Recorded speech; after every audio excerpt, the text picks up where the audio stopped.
EV chargers बहुत ज़्यादा बिजली खाते हैं। अस्सलाम वालेकुम, मैं हूं engineer Yasir Siddiqui. Electric vehicles की तरफ ट्रांजिशन का प्रोसेस जारी है। फ्यूचर अब इलेक्ट्रिक व्हीकल्स ही हैं।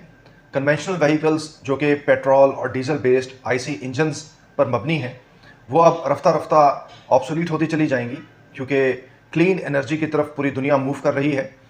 और अदरवाइज़ इकोनॉमिकली भी देखें तो जो पेट्रोल और डीजल बेस्ड गाड़ियाँ हैं वो ईवी की इकोनॉमी का मुकाबला नहीं कर सकती।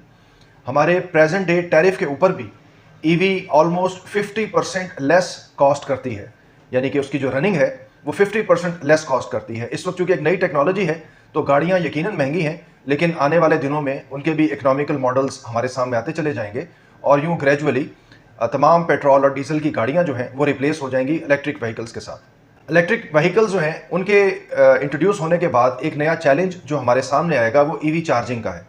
इस वक्त हमारे घरों में सबसे ज़्यादा बिजली कंज्यूम करने वाला जो अप्लायंस होता है वो एयर कंडीशनर होता है, और जो ईवी चार्जर है वो छोटे से छोटा ईवी चार्जर भी एसी से ज़्यादा बिजली खाता है। यानी कि आमतौर पे जो छोटे ईवी चार्जर्स हैं छोटी गाड़ियों के लिए वो अराउंड 3 किलो वाट्स के होते हैं, और उसके ऊपर अगर आप एक एवरेज व्हीकल को चार्ज करें तो 6 से 8 घंटे लग जाते हैं।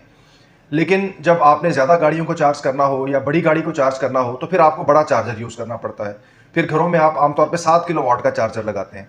अब 7 किलो वाट के चार्जर का मतलब ये है कि आपने तकरीबन 4 से 5 एयर कंडीशनर जो हैं वो साइमल्टेनियसली चला रखे हैं। तो आप अंदाज़ा कर सकते हैं कि कितनी ज़्यादा बिजली कंज्यूम होगी। यानी कि एक चार्जिंग में हो सकता है कि आपको 20 से 30 यूनिट्स यानी कि देने पड़ें बैटरी को चार्जिंग के लिए। तो ये आने वाले वक्त का एक बहुत बड़ा चैलेंज है, और इसमें अगर आप ग्रिड से बिजली लेकर अपनी बैटरी को चार्ज करेंगे तो एक तो उसके बिल का मसला होगा, फिर आपको सैंक्शन लोड को देखना पड़ेगा कि आपकी एमडीआई एक्सीड तो नहीं कर रही, और अगर यही आप सोलर से चार्ज करेंगे तो वो आपको बहुत ज़्यादा इकोनॉमिकल पड़ेगा।